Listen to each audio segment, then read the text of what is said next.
Em nome do Centro Espírita Jesus de Nazaré, nós rogamos ao Pai que nos abençoe a todos, rogamos que nesses vínculos com os espíritos superiores, nossos corações possam alcançar vibrações renovadas para direcionamento aos nossos projetos íntimos de melhoramento dia após dia. Nesta segunda-feira, nós contamos com a participação da nossa querida amiga Luana Bento. Ela é de Capinzal, participa do movimento espírita junto à Federação Espírita Catarinense, é o movimento regional da nossa URI10 e é presidente do Centro Espírita Amor e Caridade de Capinzal. Seja muito bem-vinda, Luana. Boa noite a todos.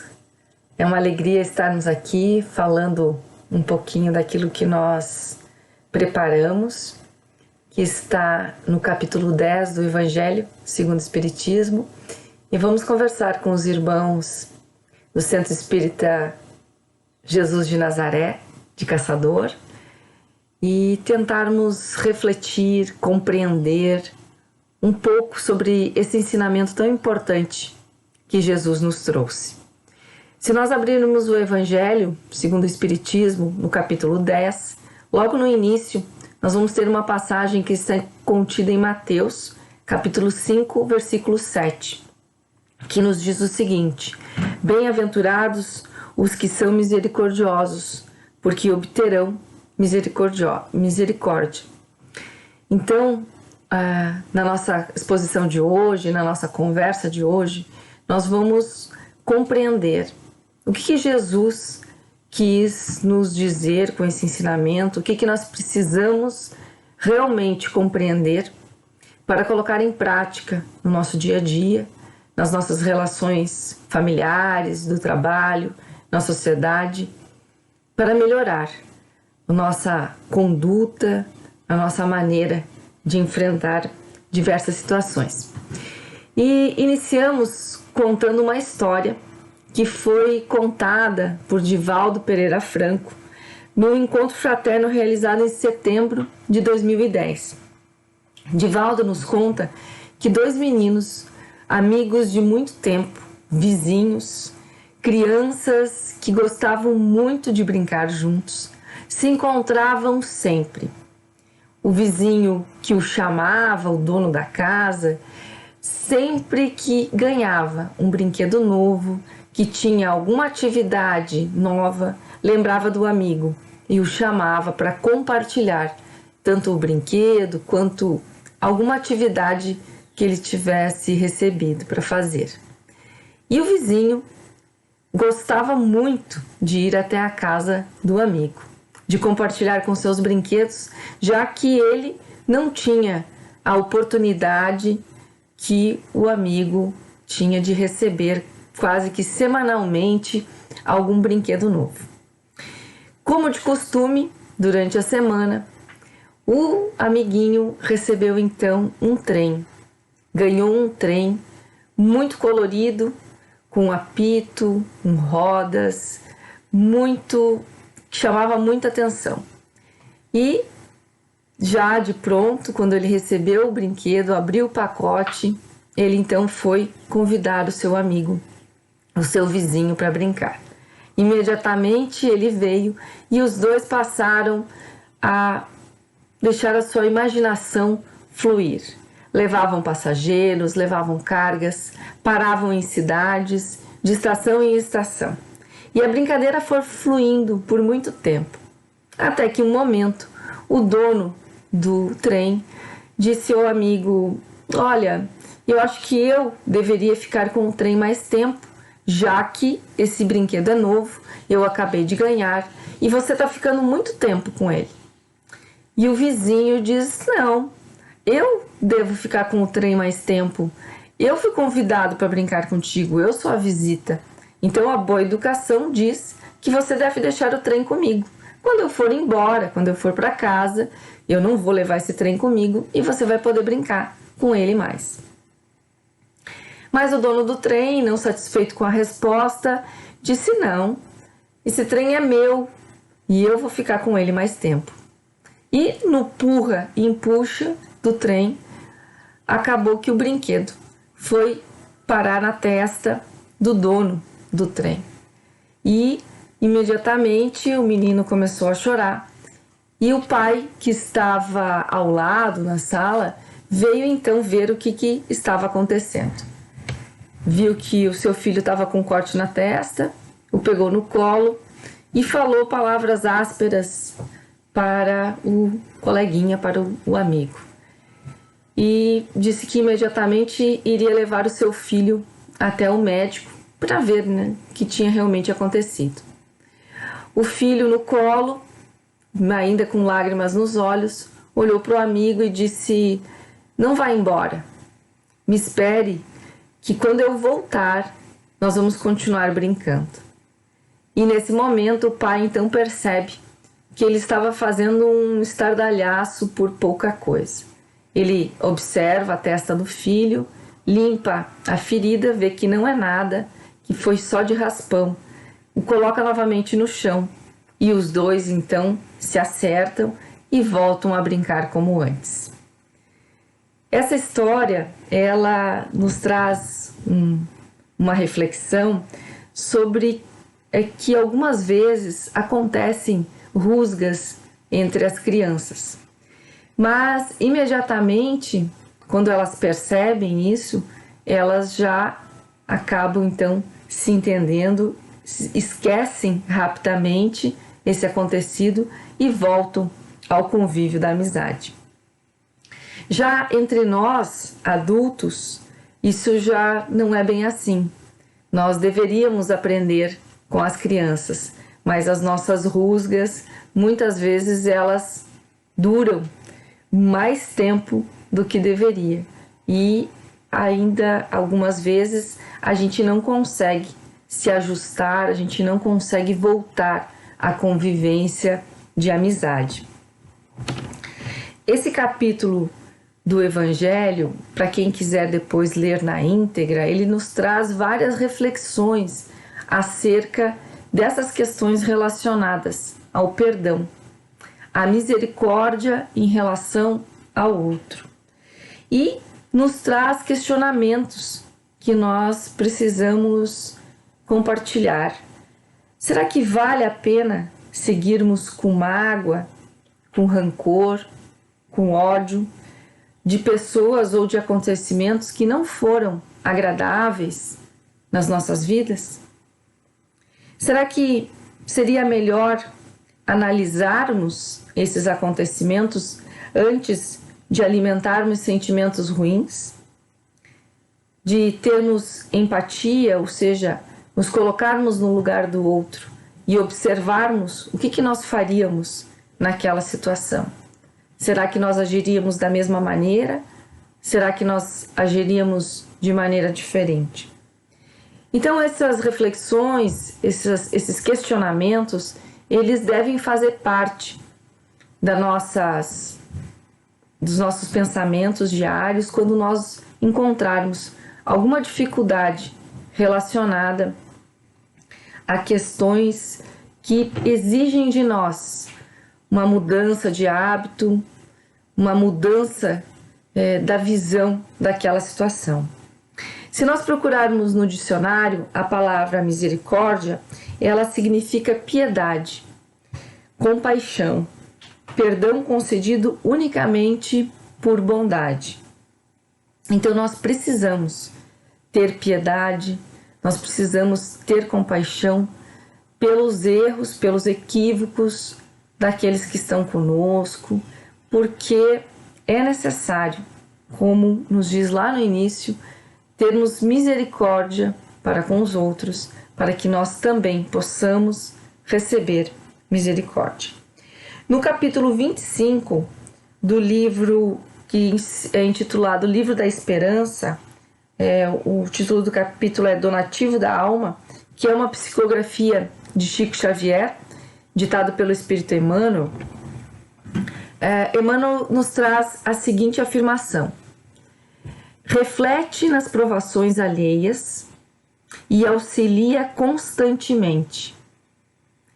Isso significa que não cabe a nós julgarmos os erros, mas sim aprendermos com eles. Então, por isso que Emmanuel nos diz: reflete nas provações alheias e faz com que a gente possa observar aquilo que foi equivocadamente feito, mas que nessa observação, nessa análise, a gente possa refletir sobre aquilo que não devemos fazer ou como que nós faríamos se nós estivéssemos naquela situação. E precisamos sempre estender a mão para esse, então, que se equivocou, mesmo quando esse erro, esse equívoco é cometido conosco. E muitas vezes, aos nossos olhos, é um erro conosco, porque tudo que nos acontece tem a permissão de Deus e tem um objetivo maior, que é o nosso aprendizado. Então, tudo está destinado ao aprendizado, mesmo aquelas coisas, aquelas questões que nos trazem frustrações, dor, sofrimento, elas têm sempre um cunho educacional. Então, isso nós precisamos sempre ter em nossa mente. E se nos perguntássemos por que os misericordiosos obterão misericórdia? Nós podemos afirmar que somos regidos pela lei de causa e efeito, estabelecida pela sabedoria divina. Assim, do modo como agirmos com os outros, do mesmo modo agirão para conosco. Então, a lei de causa e efeito nos traz essa visão daquilo que nós queremos para nós. Nós precisamos também agir, fazer com os outros. E para que isso aconteça e para que a gente tenha isso na nossa mente, sempre que as situações desafiadoras aparecerem, nós precisamos estabelecer o perdão como regra em nossas vidas. E se nós também queremos ser perdoados. E para que a gente possa estabelecer o perdão, nós vamos colocar aqui 3 itens bem importantes. Todos nós estamos sujeitos a erros. Se hoje nós não erramos, há a possibilidade de amanhã, de depois, em determinada situação, nós nos equivocarmos e errarmos com os outros. Então, esse é um ponto. Todos nós estamos em processo de aprendizado. Essa é outra questão importante, por isso que estamos num planeta de provas e expiações. Estamos na Terra. Por quê? Porque precisamos aprender. Precisamos exercitar como espíritos encarnados, nesse momento aqui no plano físico, aquilo que já conhecemos, aquilo que já adquirimos de conhecimento, precisamos exercitar na prática, na convivência, nas relações, nas situações desafiadoras que sempre nos encontramos. E outro item, que ainda estamos imperfeitos e precisamos dar um passo adiante. Então eu lembro de uma palestra do Wilson Reis, feita aí em Caçador, nessa mesma casa espírita, onde ele disse que nós não somos espíritos imperfeitos, mas nós estamos imperfeitos. E isso muda tudo, porque nós estamos num momento, mas nós podemos mudar essa situação. Então, é muito importante que nós prestemos atenção nisso. Se nós, nesse momento, não conseguimos dar o melhor, estar numa condição melhor, nós teremos a oportunidade, todos os dias, de mudar, de fazer diferente, de observar aquilo que nós precisamos, então ir adiante, dar um passo mais firme. Mas para isso, a gente precisa fazer essa análise do que precisamos fazer diferente. Para aí sim, nós investirmos em trabalho, em esforço, nessa reforma íntima que tanto a gente ouve, que tanto a doutrina espírita nos mostra a necessidade. Se nós perdoarmos nossos semelhantes, porque nós compreendemos que estamos também suscetíveis a cometer os mesmos erros, que estamos também em condições semelhantes, todos nós estamos mais ou menos no mesmo grau evolutivo, podemos entender que também seremos perdoados, também receberemos a misericórdia dos nossos irmãos quando nós necessitarmos. Então isso nos dá condições de sermos mais brandos com aqueles que estão conosco, de sermos mais afáveis, de termos então misericórdia nesses momentos de equívocos que nós também estamos suscetíveis a cometer.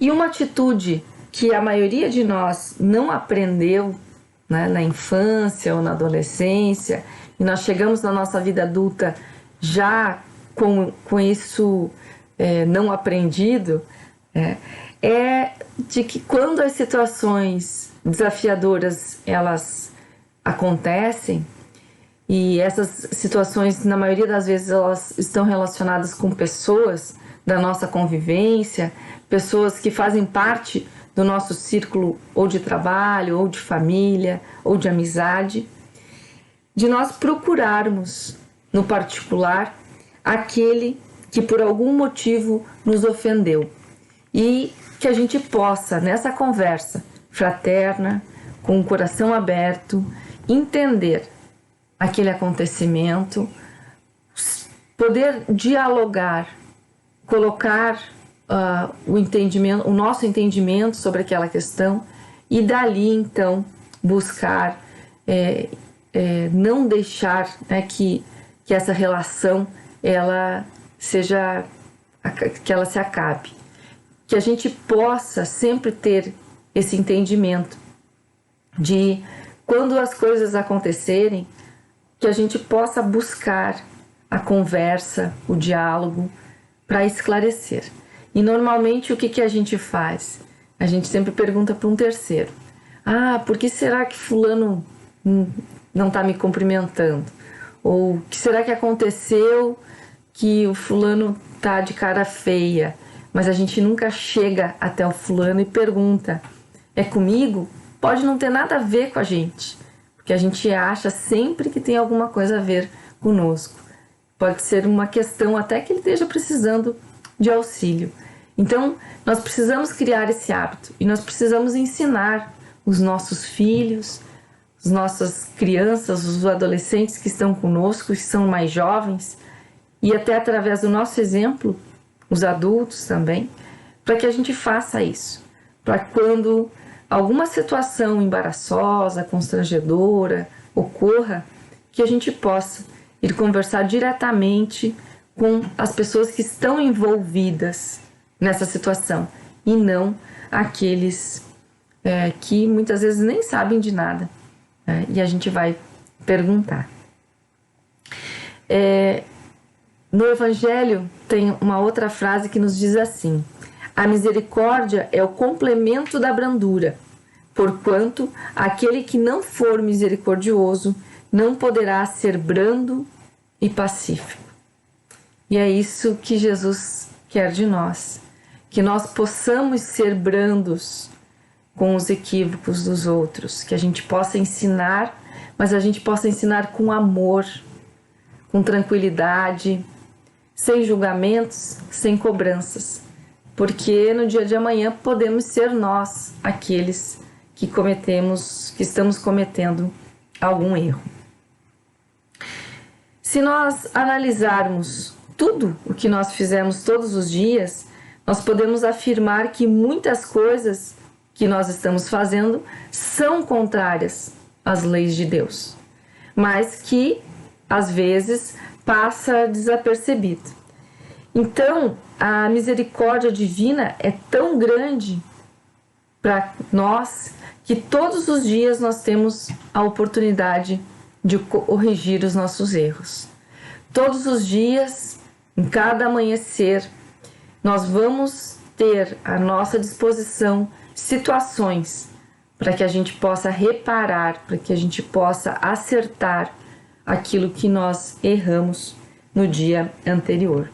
Então, o esforço e o trabalho diário que nós vamos empregar para que seja melhor, né, já vai apresentar para nós uma luz nessa nossa jornada, um estímulo, um entusiasmo nesse caminho tão maravilhoso que é o caminho do progresso, da evolução de espíritos imortais que somos todos nós, criados simples, ignorantes por Deus, mas que não teremos fim. Ou seja, nós podemos deixar o nosso corpo físico, mas nós não perdemos a nossa essência, a nossa individualidade. Nós prosseguimos como espíritos em aprendizado, em evolução. Quem sabe encarnando novamente aqui na Terra, e é o que a gente quer, porque a Terra vai passar de provas e expiações para regeneração, então vai ser um planeta melhor. Quem sabe em outros lugares, né, planetas, quem sabe, inferiores ou até superiores. Então, sempre nesse processo de colocar em prática, através da encarnação, aquilo que a gente já tem de conhecimento. No livro O Consolador, também uma psicografia de Chico Xavier, também ditado pelo Espírito Emmanuel, a questão 336 nos diz o seguinte: quando Jesus ensinou que o amor cobre uma multidão de pecados, nos mostra que o amor é a única força que anula as exigências da lei de Talião. Ou seja, podemos, através da nossa misericórdia para com os outros, atenuar as questões que nos equivocamos no passado, reparar os nossos erros. Então, a lei de Talião diz que era olho por olho, dente por dente. O que a gente fazia, a gente recebia. E Jesus está nos dizendo, né, nas palavras aqui de Emmanuel, né, Emmanuel está nos explicando, né,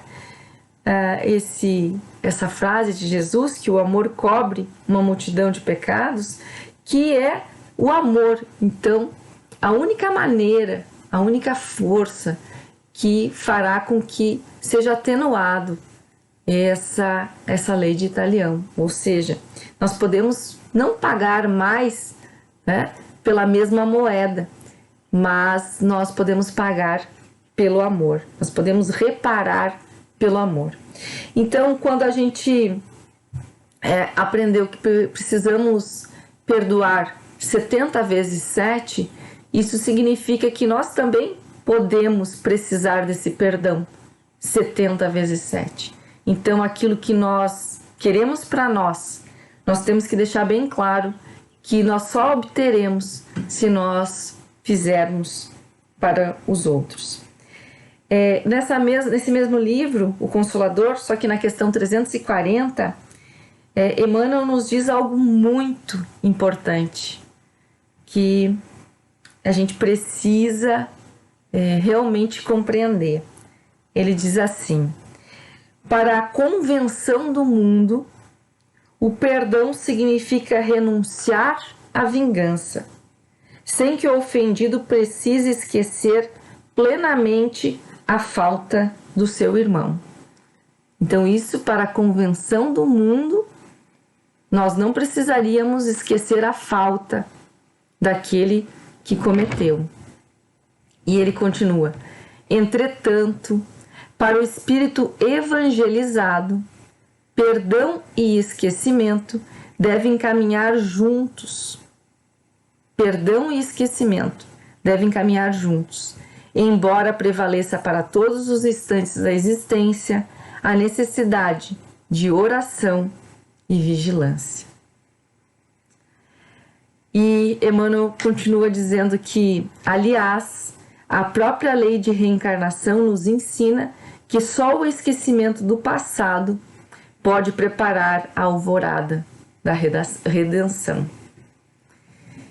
Então, esse esforço que nós precisamos de ter misericórdia pelos erros dos outros, sermos mais brandos e pacíficos, também exige de nós o esquecimento desses erros.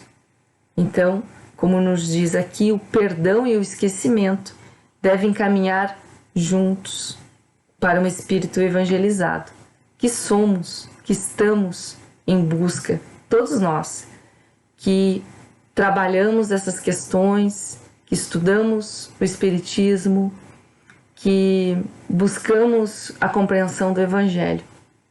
Nós já começamos esse processo de evangelização em nós mesmos. Então nós precisamos identificar isso e prestar atenção.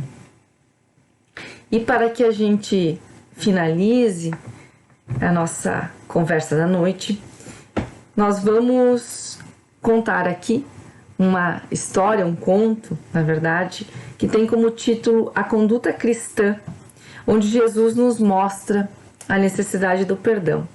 Esse conto está nesse livro, No Roteiro de Jesus, que é uma psicografia de Chico Xavier, pelo irmão X, Humberto de Campos, e é o capítulo 18. E eu vou pedir permissão para vocês, para fazer a leitura, para que a gente possa perceber na íntegra esse ensinamento através dessa história tão linda. Então, Abraim ben Azor, um cameleiro, entrou na residência acanhada de Simão Pedro e ele então pede para que Simão Pedro o leve para conversar com Jesus, com o Cristo.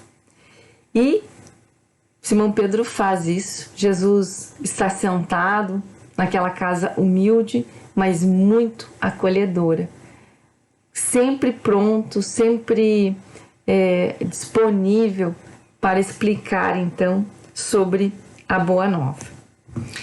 Abraim ben Azor se aproxima e pergunta: Mestre, na hipótese de aceitar a nova revelação, como me comportarei perante as criaturas de má fé?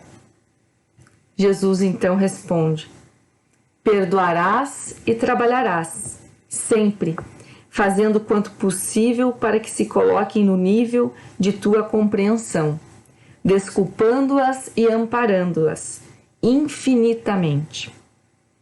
E se me cercarem todos os dias, continuarás perdoando e trabalhando em benefício delas. Mestre, invocou Ibrahim admirado, a calúnia é um braseiro a requeimar-nos o coração. Admitamos que tais pessoas me vergastem com frases cruéis e apontamentos injustos. Como proceder quando me enlamearem o caminho, atirando-me flechas incendiadas?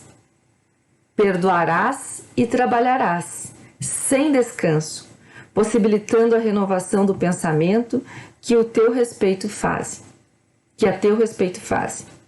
E se me ferirem, se a violência sujeitar-me à poeira e a traição golpear-me pelas costas, se meu sangue correr em louvor da perversidade, perdoarás e trabalharás, curando as próprias chagas, com a disposição de servir, invariavelmente, na certeza de que as leis do justo juiz se cumprirão sem prejuízo de um centil. Senhor, clamou o consulente, desapontado, e se apesar da mão dos ignorantes ameaçar minha casa, se a maldade perseguir minha família, dilacerando os meus nos interesses mais caros, perdoarás e trabalharás, a fim de que a normalidade se reajuste sem ódios, compreendendo que há milhões de seres na terra, fustigados por aflições maiores que a tua, cabendo-nos a obrigação de auxiliar não somente os que se fazem detentores do nosso bem-querer, mas também a todos os irmãos em humanidade que o Pai nos recomenda amar e ajudar incessantemente.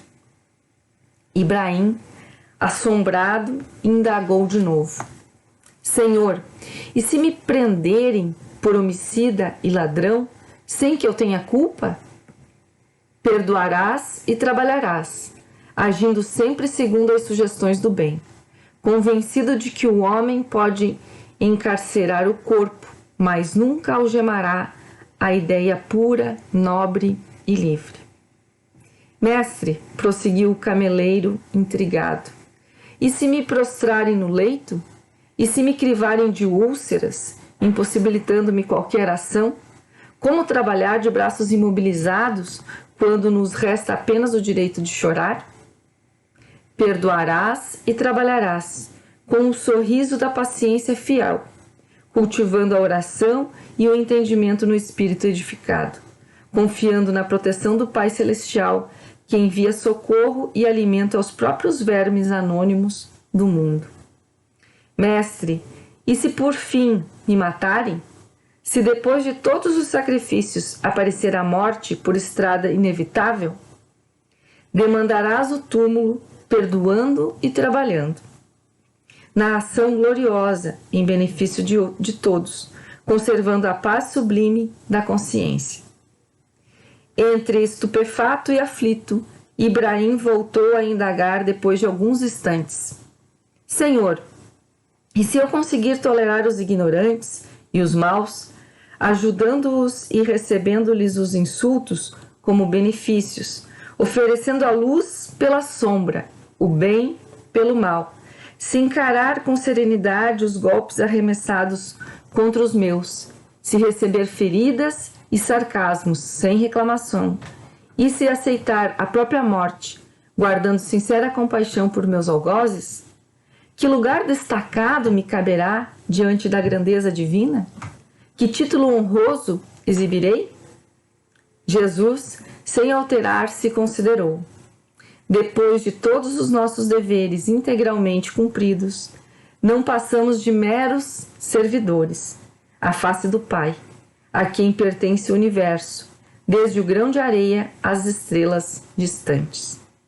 Ibrahim, conturbado, levantou-se, chamou o dono da casa e perguntou a Pedro se aquele homem era realmente o Messias. E quando o pescador de Cafarnaum confirmou a identidade do mestre, o cameleiro, carrancudo, qual se houvesse recebido grave ofensa, avançou para fora e seguiu para diante, sem dizer adeus. Então, podemos pensar nessa história de Ibrahim, nesses ensinos de Jesus, e concluir que a lei de causa e efeito, que nos faz experimentar muitas vezes as mesmas situações que nós proporcionamos aos outros, ela também nos faz receber os mesmos benefícios que nós também proporcionarmos àqueles que estão conosco.